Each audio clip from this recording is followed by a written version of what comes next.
The thunder cracked like a whip across the Kansas sky, the first warning Pearl Van Houghton received before the downpour began. It was 1873, and she had exactly 23 minutes to make it back to her farm before the storm turned the dirt road into an impassable river of mud. Pearl's heart hammered against her ribs as she quickened her pace, the basket of supplies from town growing heavier with each step. She'd known better than to linger at the general store, but Mrs. Wilson's gossip about the new ranch hand at the Whitaker place had held her attention longer than she'd intended. Now dark clouds rolled across the horizon, swallowing the afternoon sun and casting the prairie in an eerie green light. The first fat drops of rain splashed against her cheeks as she hiked up her skirts and broke into a run. The wind picked up, tugging at her bonnet until it flew from her head, dangling by its ribbons around her neck. Pearl's auburn hair came loose from its pins, whipping around her face as the rain began to fall in earnest. She could see the crossroads ahead turn left, and it was still 3 miles to her farm. Too far to make it before the storm unleashed its full fury. The Wallace barn was closer, just a mile down the right fork. She could shelter there until the worst passed. Pearl veered right, but the ground had already begun to soften beneath her boots. Each step became more treacherous than the last as mud sucked at her heels. Lightning split the sky, illuminating the landscape in harsh white light, followed by a boom of thunder, so close it made her ears ring. Come on," she muttered, struggling forward as the rain came down in sheets now, so thick she could barely see 10 feet ahead. Her dress, soaked through, clung to her legs and threatened to trip her with every stride. The sound of hoofbeats reached her ears, barely audible over the storm's roar. Pearl squinted through the curtain of rain to see a horse and rider approaching fast from the direction of the Wallace ranch. For a moment, fear clutched at her chest. Lone riders on stormy days could mean trouble for a woman alone, but as the figure drew closer, she recognized the broad shoulders and distinctive silhouette of Elijah Whitaker. "Miss Van Houghton," he called out, reining his horse alongside her. "What in heaven's name are you doing out in this?" Pearl had seen Elijah Whitaker at church socials and town meetings, but they'd never exchanged more than pleasantries. At 28, he'd made quite a name for himself since arriving in Cottonwood Springs 2 years ago, turning a failing cattle operation into one of the most prosperous in the county. The women in town whispered about his handsome features and the mysterious past he never discussed, while the men respected his fair business dealings and skill with horses. "I got caught in town too long," she shouted over the storm. Trying to make it to the Wallace barn, lightning forked across the sky, startling Elijah's horse. He steadied the nervous animal with a gentle hand. "That barn leaks like a sieve. My place is closer. Let me take you there." Pearl hesitated. She lived alone on her farm since her father's passing last winter, and she guarded her reputation carefully. Accepting a ride to a bachelor's ranch during a storm might set tongues wagging. But the alternative was pneumonia, or worse. "I can make it on my own," she insisted, even as another gust of wind nearly knocked her off her feet. Elijah shook his head, water streaming from the brim of his hat. "Don't be foolish. This storm's turning nasty." He extended his hand. "Please, Miss Van Houghton." Another crash of thunder decided for her. Pearl grabbed his outstretched hand and let him pull her up behind him on the saddle. She clutched her basket with one hand and wrapped the other arm around his waist, feeling the solid warmth of him even through his rain-soaked coat. "Hold tight," he called over his shoulder and urged his horse forward. They rode side by side with the storm, the powerful gelding sure-footed despite the deteriorating conditions. Pearl could feel Elijah's muscles tense beneath her arm as he guided the horse, keeping them on the safest path. She'd been on her own for so long, handling every crisis by herself, that the simple act of being helped felt strangely intimate. Almost there, Elijah shouted as his ranch house came into view, a sturdy 2-story structure with a wide front porch and smoke curling from the chimney despite the summer season. A lamp burned in the window, a beacon in the gray deluge. As they approached the barn, a young boy of about 15 dashed out, head covered with a burlap sack against the rain. "Thomas," Elijah called. "Take care of Thunderbolt. Miss Van Houghton and I are heading to the house." The boy nodded and took the reins as Elijah dismounted, then turned to help Pearl down. Her legs trembled as her feet touched the ground, muscles stiff from tension and the awkward ride. "Careful now," Elijah said, steadying her with a hand at her elbow. "Let's get you inside and warmed up." They made a dash for the house, the rain pounding against them with renewed vigor. By the time they reached the porch, Pearl was gasping and laughing despite herself at the sheer absurdity of their situation. "I must look like a drowned rat," she said, pushing wet strands of hair from her face. Elijah smiled, and Pearl was struck by how it transformed his normally serious countenance. "A very dignified drowned rat," he replied, opening the door and ushering her inside. The warmth of the house enveloped her immediately, along with the scent of coffee and something savory cooking. A woman in her 50s with gray-streaked hair twisted in a neat bun looked up from the stove, eyes widening at the sight of them. "Land's sakes, Mr. Whitaker. What have you dragged in with the storm?" "Mrs. Cooper, this is Miss Pearl Van Houghton. She was caught in the downpour on her way home from town." "Miss Van Houghton, my housekeeper, Mrs. Cooper." Pearl nodded, suddenly acutely aware of how her wet dress clung to her figure. "Pleased to meet you, madam." "I apologize for the intrusion." Mrs. Cooper waved away the apology. "Nonsense, child. We can't have you catching your death out there. Come along, let's find you some dry things to wear while those clothes of yours dry by the fire." Pearl followed the housekeeper upstairs to a small but comfortable bedroom. Mrs. Cooper rummaged through a trunk and produced a simple cotton dress. "This belonged to Mr. Whitaker's sister when she visited last spring. Should fit you well enough for now." Left alone, Pearl peeled off her sodden garments, dried herself with the towel Mrs. Cooper had provided, and slipped into the borrowed dress. It was a bit loose in the shoulders, but otherwise fit reasonably well. She did her best to tidy her damp hair, securing it with the few pins that had survived her wild run. When she returned downstairs, she found Elijah in dry clothes as well, standing by the fireplace. He turned at her entrance, and something flickered across his face: surprise, perhaps, or appreciation. "Feeling better?" he asked. "Much, thank you. And thank you for the loan of the dress. Sarah wouldn't mind. She's in St. Louis now with her husband." He gestured to a chair at the table. "Mrs. Cooper insists you eat something warm before even thinking of heading back out." As if summoned, the housekeeper appeared with bowls of fragrant stew and thick slices of bread. "Eat up, both of you. That rain's not letting up anytime soon." Through the window, Pearl could see the storm raging unabated, sheets of water cascading from the eaves of the porch. She sighed, resigned to her situation. "I hope my chickens had the sense to take shelter." "They usually do," Elijah said, taking a seat across from her. "Animals are smarter about weather than people sometimes." "Is that a comment on my judgment today, Mr. Whitaker?" Pearl asked, raising an eyebrow. He smiled slightly. "I wouldn't presume to criticize, Miss Van Houghton. I've been caught out in my share of storms." As they ate, Pearl found conversation with Elijah surprisingly easy.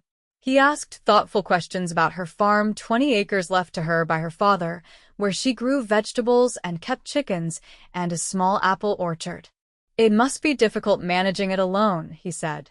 Pearl straightened her shoulders. "I manage well enough. I hire the Peterson boys for the heavy work when needed." "I didn't mean to suggest otherwise," Elijah said quickly. "I admire your determination. Many would have sold after your father's passing." "It's all I have left of him," Pearl said softly. "He came west with nothing and built that farm through sheer will. I can't let it go." Elijah nodded, understanding in his eyes. "My father was the same way about his land back in Virginia. Lost it all in the war, though." This was more than Pearl had ever heard about Elijah's past. The town knew he'd come from somewhere east, but details were scarce. "Is that why you came west?" A shadow crossed his face. "Partly. There wasn't much left for me there after Gettysburg. The war had ended 8 years ago, but Pearl knew its scars ran deep for many. Her own brother had never returned from a battlefield in Tennessee. "I lost my brother Matthew at Stone's River," she offered quietly. Elijah's eyes met hers, recognition of shared grief passing between them. "I'm sorry." They fell silent for a moment, the only sounds the clink of spoons against bowls and the persistent drumming of rain on the roof. Mrs. Cooper bustled in to clear their empty bowls. "That rain's settling in for the duration, Miss Van Houghton. I've made up the guest room for you. No sense in trying to make it home tonight." Pearl's eyes widened. "Oh, but I couldn't. You absolutely can and will," the housekeeper said firmly. "Mr. Whitaker and Thomas will see to your farm in the morning if need be, but I won't have you risking pneumonia or worse trying to get back in this downpour." Pearl looked to Elijah, who nodded. "Mrs. Cooper is right. The creek between here and your place will be over its banks by now. It wouldn't be safe." Recognizing the practicality of their argument, Pearl acquiesced. "You're both very kind. Thank you." After dinner, Elijah showed Pearl to his small library. "I thought you might like something to occupy your time. The storm doesn't look to be letting up anytime soon." Pearl ran her fingers along the spines of books that filled the shelves from floor to ceiling. "This is impressive. I wouldn't have expected a simple cattle rancher to have such a collection." Elijah finished, amusement in his voice. Pearl blushed. "I didn't mean it's all right. Most people see the hat and boots and make assumptions." He pulled a volume from the shelf. "This might interest you. It's about agricultural innovations in fruit cultivation." Pearl took the book, their fingers brushing momentarily. "You remembered about my orchard." "I pay attention," he said simply. They settled into comfortable chairs as the storm continued its assault outside. Pearl became absorbed in the book, occasionally asking Elijah questions about techniques mentioned that she might apply to her own small orchard. His responses revealed a depth of knowledge that surprised her. "How do you know so much about apple trees?" she finally asked. Elijah's expression softened with memory. "My grandfather had an orchard in the Shenandoah Valley. I spent summers there as a boy, learning to graft and prune alongside him." "You miss it," Pearl observed, not a question but a recognition. "Every day," he admitted. "But that world doesn't exist anymore." Before Pearl could respond, a tremendous crack of thunder shook the house, followed by a splintering crash from outside. They both jumped to their feet. "That sounded like," Pearl began. "The old oak," Elijah confirmed, grabbing a lantern from the side table. "I need to check that it hasn't damaged the barn." "I'll come with you," Pearl said, already following him to the door. Elijah hesitated. "It's still pouring out there." "And I've already been soaked once today," she countered. "A little more rain won't hurt me." Something like admiration flickered in his eyes. He nodded and handed her a slicker from a hook by the door. "Stay close." They dashed through the downpour to the barn, where Thomas was already assessing the damage.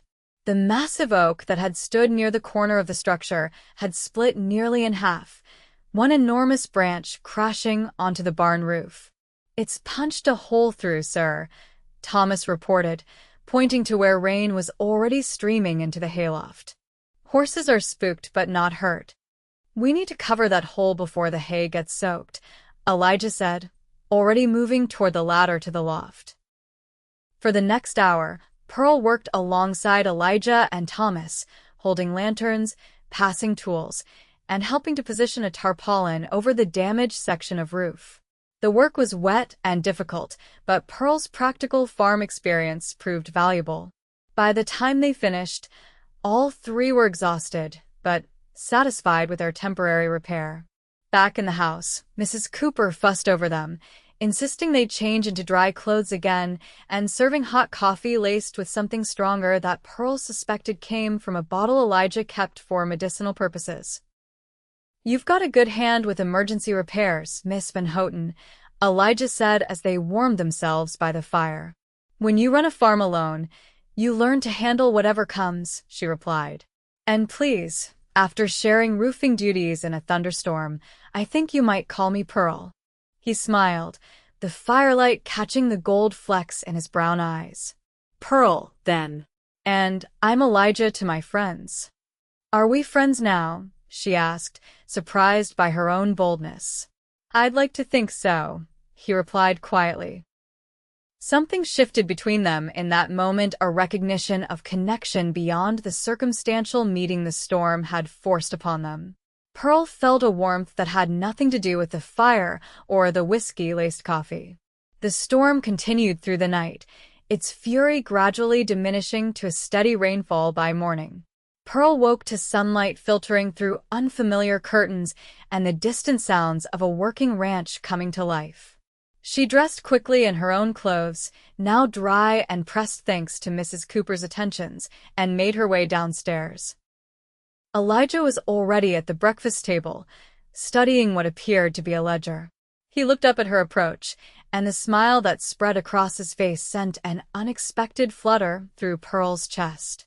"Good morning," he greeted her. "I hope you slept well despite the storm." "Better than I expected," she admitted. "But I should get back to my farm as soon as possible. My animals will need tending." "Thomas rode over at first light to check on things," Elijah said.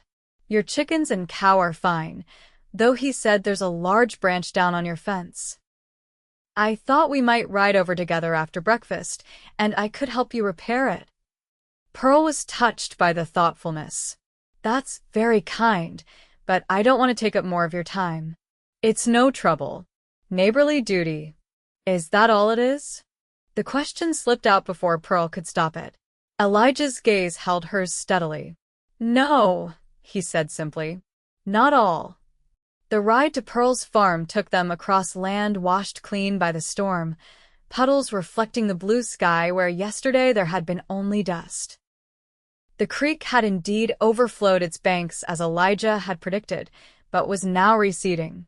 "You were right about the creek," Pearl acknowledged. "I wouldn't have made it across yesterday." "Sometimes the sensible choice is the hardest to make," Elijah said. "Asking for help doesn't come easily to independent souls." Pearl glanced at him. "You sound like you understand that struggle personally." "Takes one to know one," he replied with a wry smile.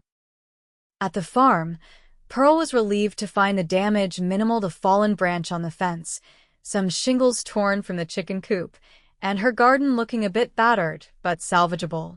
Elijah set to work on the fence immediately, declining Pearl's offer to handle it herself with good-natured persistence. As they worked side by side throughout the morning, Pearl found herself sharing stories of her childhood on the farm, her father's dreams for the orchard, and her own hopes to expand it someday. Elijah, in turn, spoke more of his life in Virginia, his time in the Union Army, and his journey west seeking a fresh start after losing everything in the war. "Why cattle?" Pearl asked as they paused for water. "With your knowledge of orchards, I would have thought." Elijah shrugged. "Cattle seemed simpler." Laisse permanent ce mot. "An orchard." He trailed off, looking toward the neat rows of apple trees Pearl's father had planted. "An orchard is a commitment to the future, to staying in one place. I wasn't ready for that when I came west. And now?" Pearl asked softly. His eyes met hers. "Now I'm beginning to see the appeal." The days following the storm brought changes to Pearl's routine. Elijah began finding reasons to ride by her farm, delivering a tool she might find useful for her orchard, bringing news from town, offering assistance with repairs she'd been putting off. Each visit lingered longer than the last, their conversations deepening, the attraction between them growing more difficult to ignore. A month after the storm, Pearl attended the town's Founders' Day celebration, where she found herself watching Elijah across the crowded town square. He stood talking with several other ranchers, but his eyes kept finding their way to her. When the music started for dancing, he made his way directly to her side. "Would you do me the honor?" he asked, extending his hand. As they joined the other couples, Pearl was acutely aware of the glances and whispers their pairing had generated among the townspeople. Elijah Whitaker had never shown particular interest in any of the eligible women in Cottonwood Springs before. "People are talking," she murmured as he guided her through the steps of the dance. "Let them," he replied, his hand warm against her back. "Unless you mind?" Pearl shook her head. "I find I don't care as much as I thought I would." His smile was worth all the gossip in Kansas. "Good." Later that evening, as Elijah walked Pearl to her wagon, they paused in the shadow of the mercantile, momentarily hidden from curious eyes. "Pearl," Elijah said, his voice low and serious. "These past weeks since the storm, they've been the happiest I've known since before the war." Pearl's heart quickened. "For me as well." He took her hand, his thumb tracing circles on her palm. "I came west thinking I'd leave the past behind, never put down roots again. But meeting you has changed everything." "Elijah, let me finish," he said gently. "I'm not a man who speaks easily of feelings, but I need you to know that I care for you deeply. More than I thought possible." Pearl felt tears prick her eyes. "I care for you too." His free hand came up to touch her cheek. "May I call on you properly?" With intentions that the whole town can speculate about to their heart's content. Pearl laughed softly, covering his hand with her own. "Yes. I'd like that very much." In the weeks that followed, Elijah became a regular visitor at the Van Houghton farm. Together they worked on projects Pearl had long deferred, expanding the chicken coop, reinforcing the barn roof, planting new rows for the orchard. Their partnership felt natural, as though they'd been working side by side for years instead of months. One warm October afternoon, they sat in the shade of Pearl's apple trees, baskets of the season's harvest surrounding them. Elijah had been uncharacteristically quiet, and Pearl sensed something weighing on his mind. "What are you thinking about so seriously?" she asked, setting aside the apple she'd been polishing. Elijah looked up from the grafting knife he'd been absently turning in his hands. "I've been offered a deal to supply cattle to the railroad. It would mean expanding my operations significantly." "That's wonderful news," Pearl said, though she noticed he didn't seem entirely pleased. "It would require more land," he continued, "and more of my time." Pearl nodded, understanding his concern. "But it's a good opportunity, isn't it?" "It is. But—" He set the knife down and took her hands in his. "Pearl, I don't want anything to come between us. This relationship we've built means everything to me. A business opportunity won't change how I feel about you," she assured him. "What if?" Elijah took a deep breath. "What if we combined our operations? Your farm and my ranch. Your orchard knowledge and my cattle experience." Pearl's eyes widened. "Elijah, are you proposing a business arrangement?" A smile tugged at his mouth. "Not exactly." He shifted to kneel before her, still holding her hands. "Pearl Van Houghton, I love you.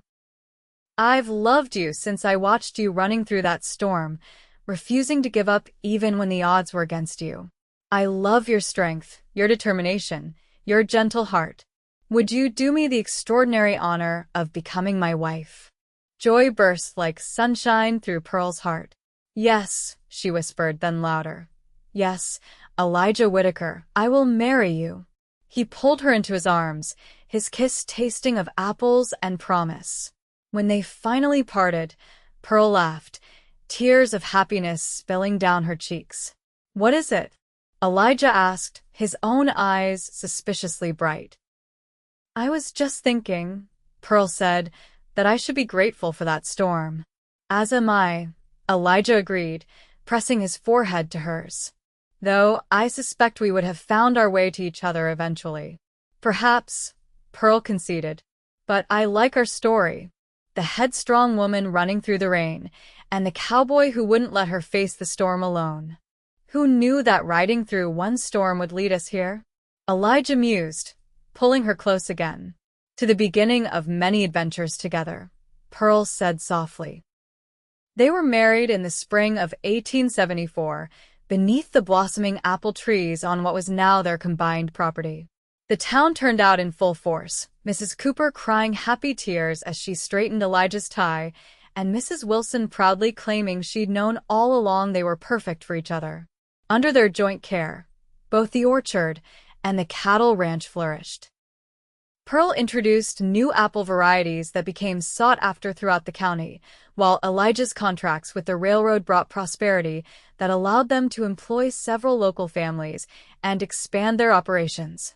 When their first child was born a year after their wedding, a daughter with Elijah's thoughtful brown eyes and Pearl's determined spirit, they named her April, for the month of renewal and promise. She'll grow up knowing both orchards and open range, Pearl said as they stood together by the cradle, watching their daughter sleep. The best of both our worlds, Elijah agreed. Just as we've created together. 5 years after the storm that brought them together, Pearl and Elijah stood on the porch of their expanded farmhouse, watching another summer thunderstorm roll across the prairie. Their daughter played safely inside with her 2-year-old brother, while outside, the rain nourished the expanded orchard and watered the grazing lands where Elijah's cattle grew fat and content. Remember that day?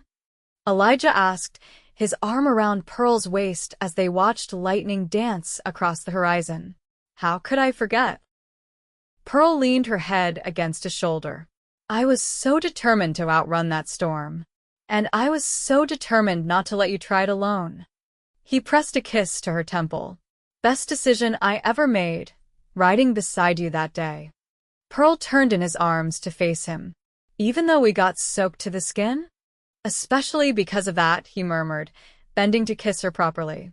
It washed away all my excuses for keeping to myself and showed me what really mattered.